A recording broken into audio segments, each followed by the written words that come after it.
Hey guys, welcome back to The Readers. I hope you are having an amazing day. Let's get right into the stories. The first one is an entitled people story. Ever been fired by someone who doesn't even understand what you built? After 15 years in industrial equipment design, I got labeled redundant by an MBA who loved buzzwords. Then he demanded I sign an IP statement to get my severance. I signed, and that's when the real game started.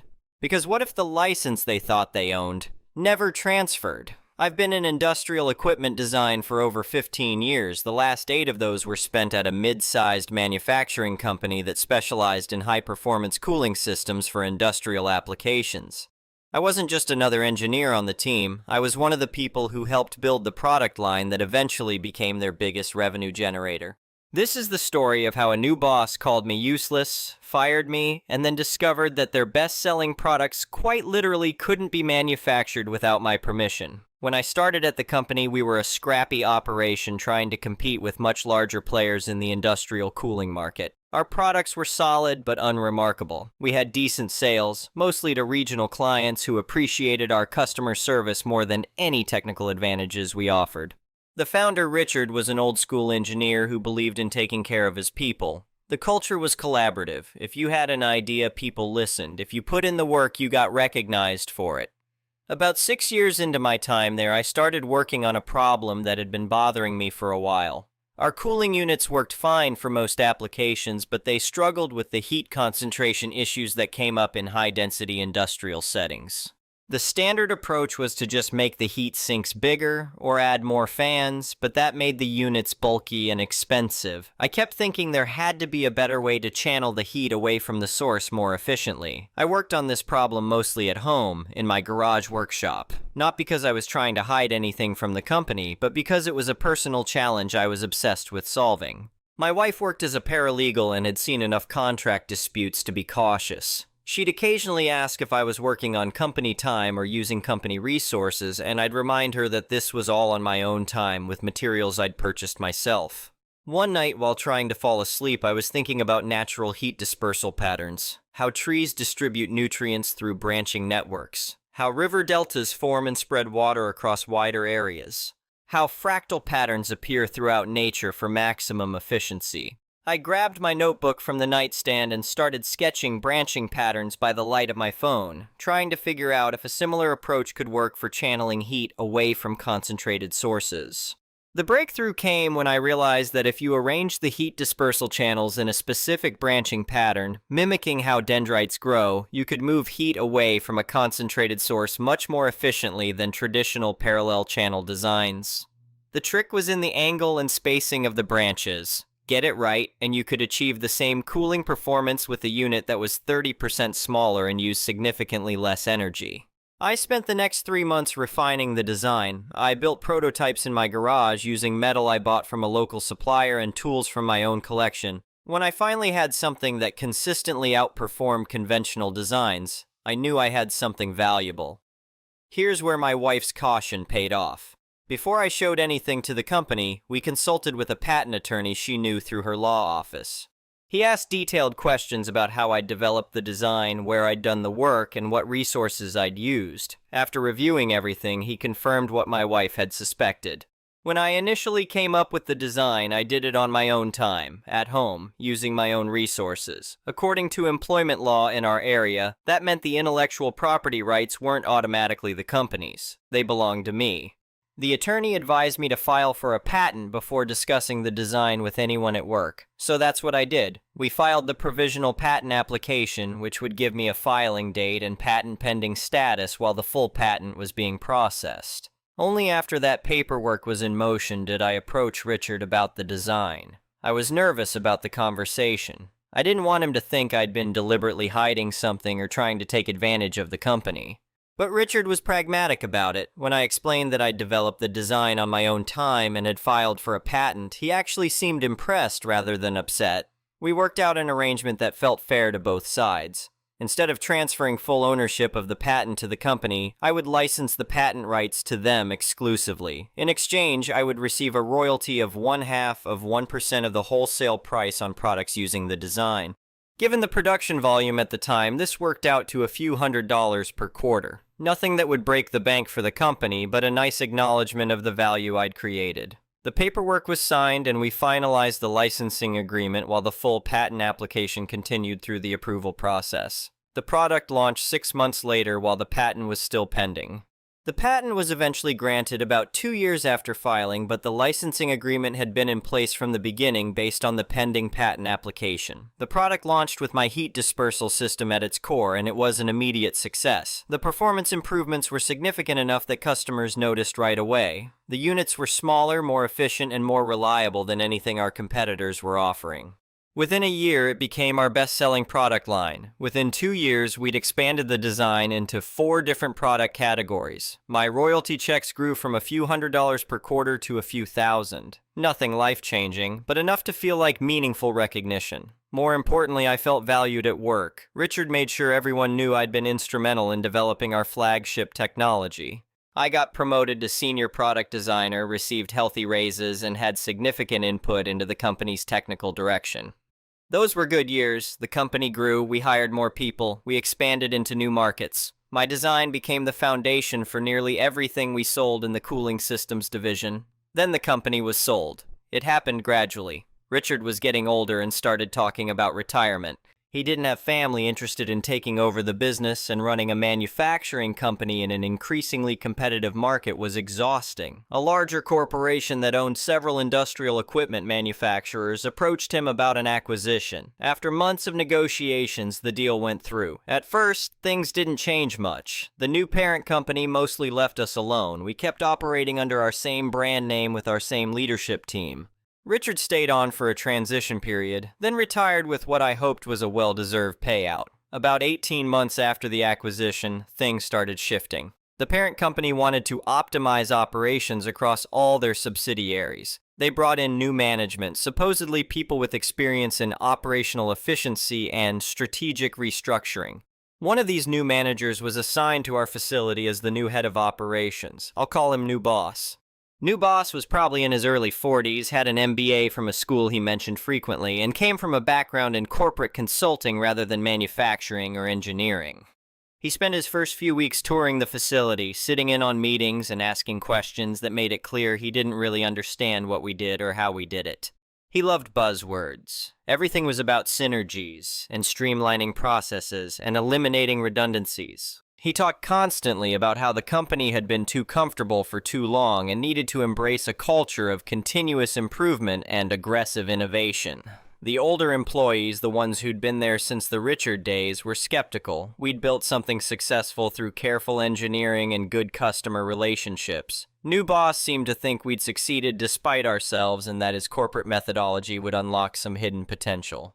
The warning signs started small. New Boss began questioning expenses that had never been questioned before.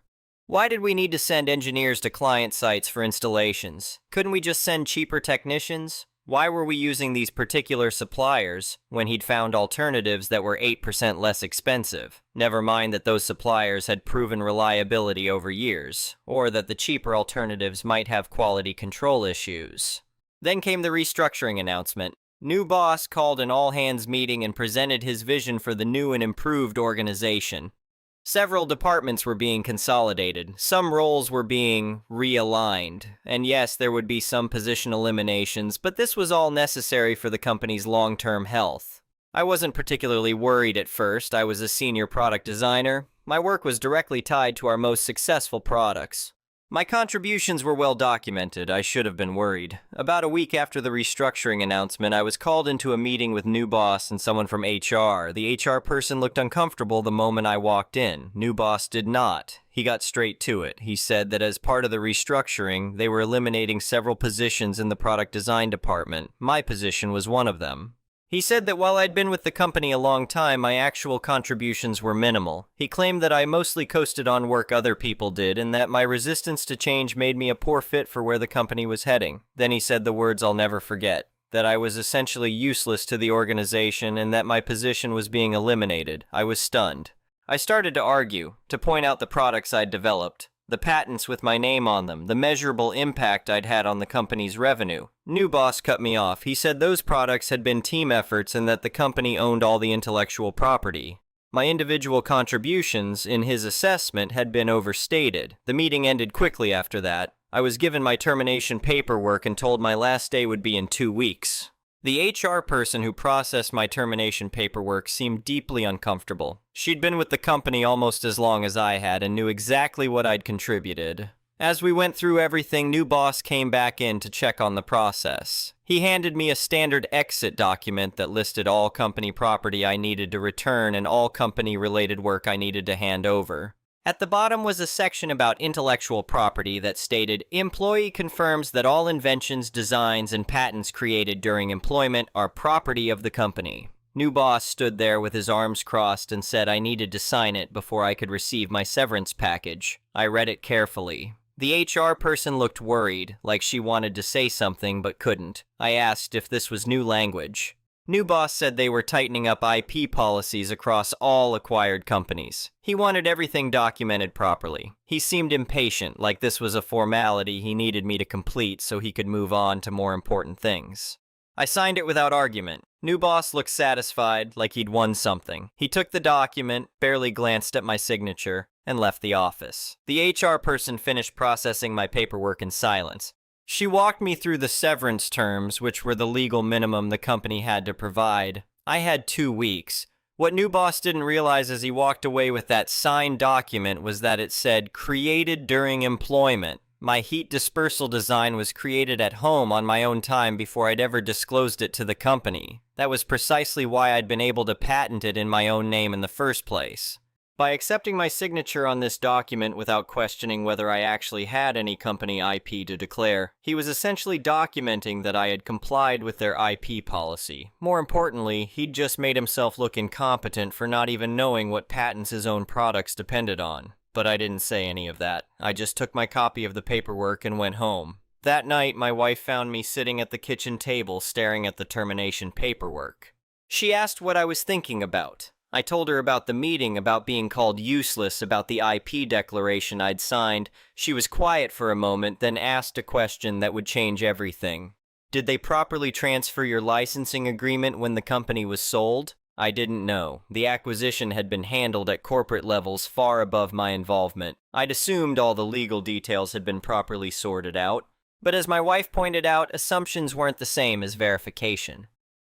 The next morning, I dug out my copy of the original licensing agreement. It was an agreement between myself and the original company entity, the one Richard had owned. I read through it carefully, looking for language about what would happen if the company was sold or changed ownership. There was a standard clause about the agreement being binding on successors and assigns, but it also specified that the license could not be transferred or assigned without written consent from both parties. I'd never been contacted about any transfer or assignment. No one had asked me to sign anything regarding the acquisition. I called the patent attorney who'd helped me file the original patent. I explained the situation and asked him to look into the current status of my licensing agreement. He said he'd need a few days to research it. A week later, he called me back. What he told me was remarkable. The licensing agreement I'd signed was with the original company entity. When that company was sold, the acquiring corporation had structured it as an asset purchase rather than buying the entire company. This meant they cherry-picked what assets and contracts they wanted to assume. Licensing agreements aren't automatically transferred in asset purchases. They have to be explicitly assigned or renegotiated with the consent of all parties. According to the paperwork my attorney had reviewed, they'd acquired the right to manufacture the products and had taken ownership of various trademarks and trade secrets. But nobody had thought to check whether the company actually owned all the IP rights for those products. My licensing agreement was still technically with the old company entity, which had been dissolved after the sale. The new corporation was manufacturing products using my patent without having any valid agreement with me at all. In other words, they were infringing on my patent. My attorney asked what I wanted to do. I thought about new boss calling me useless. I thought about how he'd dismissed my contributions and acted like the products succeeding had nothing to do with me. I thought about that signed IP declaration sitting in my file, proving I'd handed over all my intellectual property. I told my attorney to send them a letter. The letter outlined my ownership of the patent, noted that the licensing agreement had not been properly transferred during the acquisition, and informed them that they were currently operating without a valid license. It requested they contact us immediately to negotiate new licensing terms and noted that continued production without an agreement could expose them to liability for patent infringement. We sent it certified mail to both the local facility and the parent corporation's headquarters. I didn't hear anything for about a week. Then my attorney got a call from their corporate counsel. According to my attorney, the lawyer on the phone had sounded stressed. They wanted to set up a meeting as soon as possible to discuss the situation. The meeting took place 2 weeks later in a conference room at a neutral law office. On my side was my attorney and myself. On their side was their corporate counsel and a representative from their licensing department.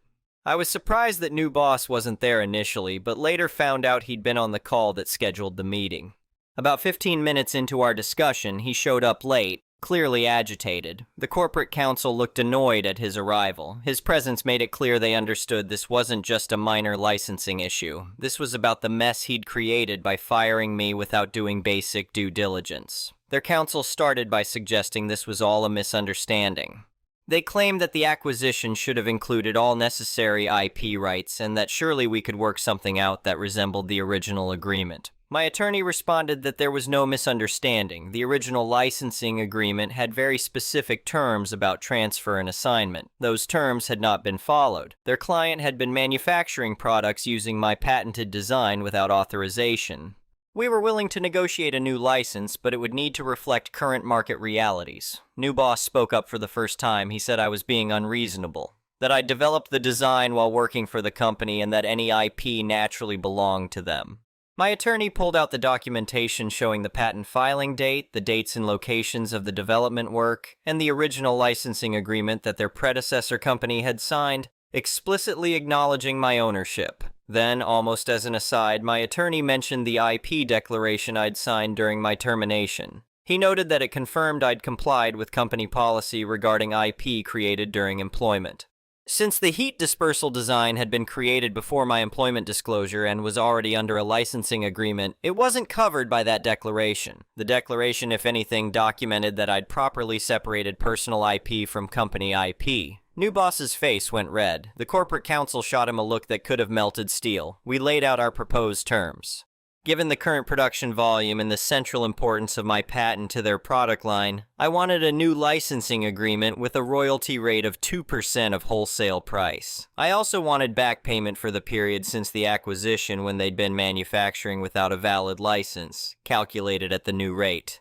New boss's face reddened further. He said there was no way they were paying that much, that they'd just redesign around the patent, that I was trying to extort them. My attorney let him finish, then calmly pointed out that redesigning around the patent would take significant time and engineering resources. During that time, they'd need to either halt production of their best-selling product line or continue manufacturing under license. He also noted that any redesign would need to be carefully evaluated to ensure it didn't still infringe on the patent claims, which were fairly broad. And even if they succeeded in designing around it, the performance characteristics that made their products competitive in the market were directly tied to my specific design approach. The corporate counsel, who'd been taking notes throughout, asked for a recess to discuss internally. We waited in the conference room while they stepped out. Through the door, I could hear raised voices. New boss's voice was particularly loud at one point. They came back 20 minutes later.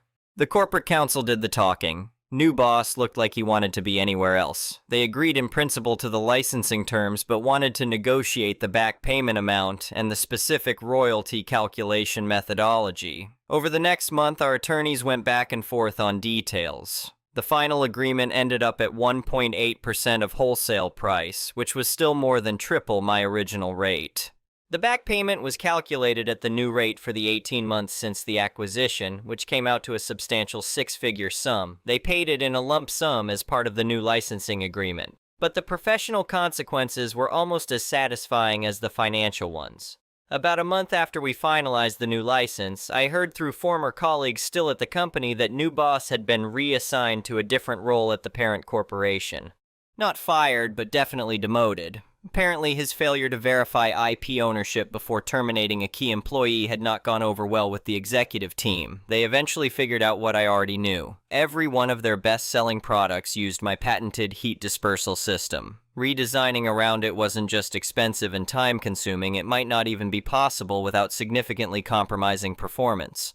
His cost-cutting restructuring had nearly destroyed the company's most profitable product line. The HR person who'd processed my termination reached out to me a few months later. She said she'd felt terrible about the whole situation and had tried to warn new boss that firing me might be a mistake. He'd dismissed her concerns. She also mentioned that several other people who'd been let go in the restructuring had been quietly brought back after new boss left. The company wanted to know if I'd consider returning as well, possibly in a leadership role in the product development department. I declined. The new licensing agreement paid me more than my salary ever had, and I'd already started consulting for other companies in the industry who were interested in my expertise. More than that, though, I'd lost trust in the organization.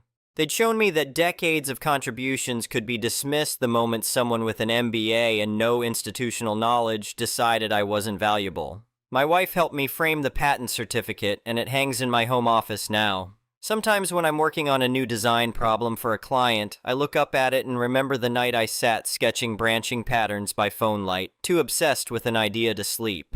I remember building prototypes in my garage, testing them over and over until they worked. I remember Richard's handshake when we signed the original licensing agreement, and his genuine appreciation for the work I'd done. And I remember new boss calling me useless, completely unaware that his company's success depended on my permission to keep manufacturing their most important products. The royalty checks still come every quarter. They're substantial now, reflecting the continued success of products built on that design I created in my garage years ago. Every time I deposit one, I think about that IP declaration I signed without argument, and I smile. New boss wanted documentation that I'd handed over all my intellectual property. I gave him exactly what he asked for. I just made sure to read the fine print first. The next one is a malicious compliance story.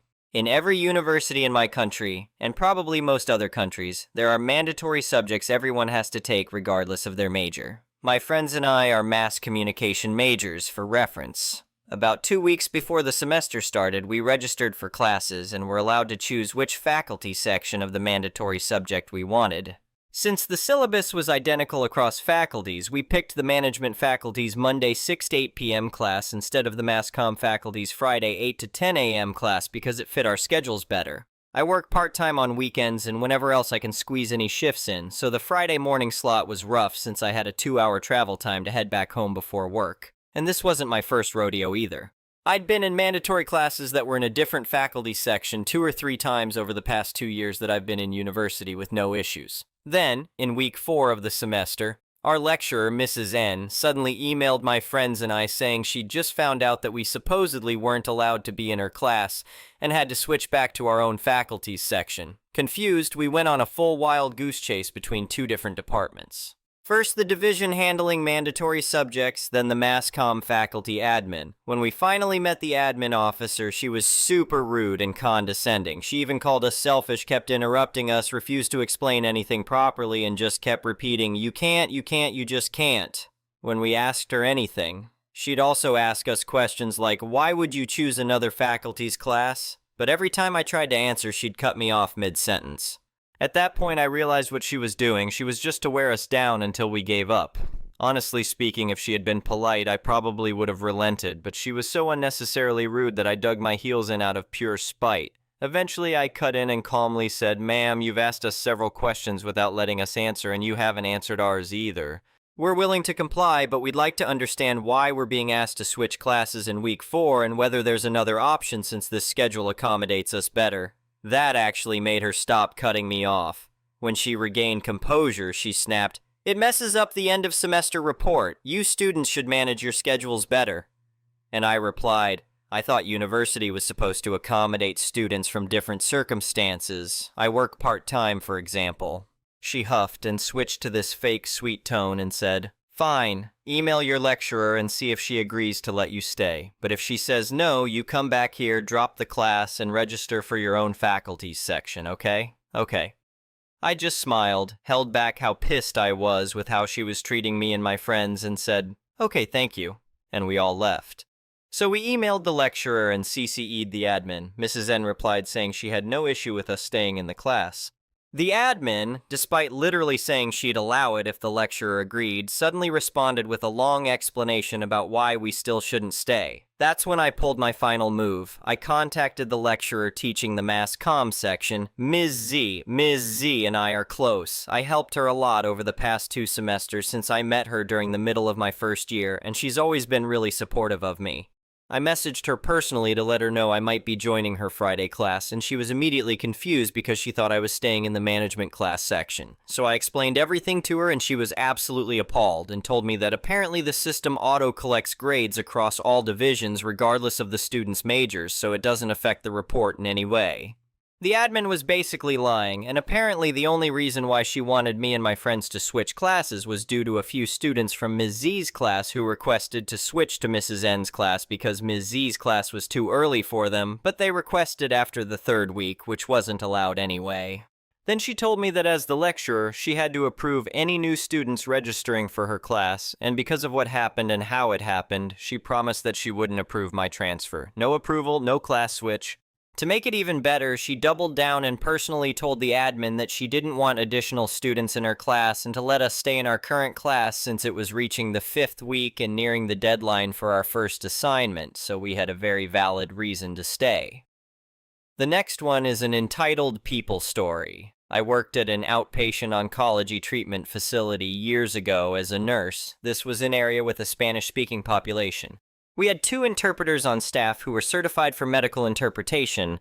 The hospital system who owned the facility has policies in place that family members, spouses, or friends can't interpret for patients due to liability issues and concerns with medical terms not being properly interpreted and the possibility of family members, SOs, etc., not interpreting everything medical staff, admin, or social work need to communicate to the patient, and interpreters are also used for assurance of unbiased interpretation. I grew up with grandparents who spoke both Spanish and English, so I can understand Spanish okay, but I'm not great at conversations. I often assisted with intake for patients starting treatments. We knew we had a Spanish-speaking male in his 50s coming in to start treatment. We had referral records that listed adult kids as emergency contacts. One of the interpreters and I went along with one of the oncologists to the lobby area to meet the patient. Now, with oncology treatments, we would see different situatons with patients and their support systems. Sometimes spouses came with them, or it was other family members or friends. Interpreter identifies herself as an interpreter to patient and introduces the doc and I to patient. The woman with the patient identifies herself as his wife, and she tells us that she will be handling interpretations. We explain to her that the facility doesn't allow spouses or family member to interpret, and we state the reasons why. She got upset with us and said that other places allow her to interpret for him. She calls us a-holes and says we are purposely giving her and her husband a hard time and dragging things out. The doc asks her politely to let us do our job so intake can be handled and we can send him to one of the treatment rooms. The doc through the interpreter goes over medical info. Since it's outpatient treatment center, we often had situations in which patients would be dropped off for treatments and the person who dropped them would leave and then come back to pick them up, and we always made sure we had that person's contact info in case of emergencies. Interpreter asks patient if his wife will be staying in the waiting room or leaving and coming back for pickup. Patient tells interpreter that the woman he's with is a live-in girlfriend and they aren't married. The woman flips out at him and cusses him out in Spanish, and she was pretty nasty. She got nasty with us and the patient asked her to leave. She refused and was causing a huge scene, and doc got fed up and called security to escort her out. It was fitting to see that. I did feel bad for the patient because the girlfriend was a loon. Luckily, she never tried to come back to the facility. The next one is an entitled parent story. So I live alone and I am a single girl in my early to mid-20s.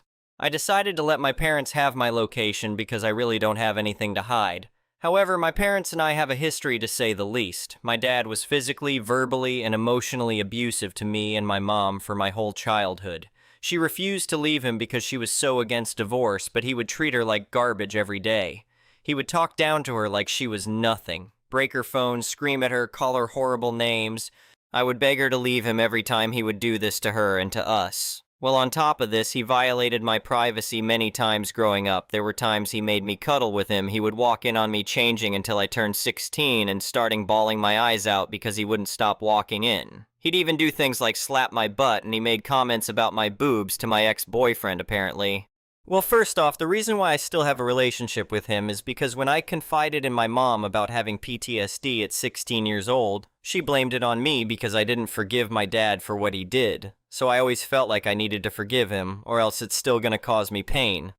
But anyways, I hung out with friends a few nights ago, we had some drinks. At some point my phone must have died. My phone was probably dead for 15 hours because I went to bed without plugging it in. I told my friend that he could sleep on my couch so he didn't have to drink and drive. Well, at 6:00 a.m. he barged into my apartment freaking out thinking I died or something. He came into my room, saw me asleep, and asked my friend who he was, and then he left. I woke up really disoriented and confused. I found out that my dad came inside without my permission, and it just really left a sour, horrible feeling in my gut, like I couldn't eat for 2 days.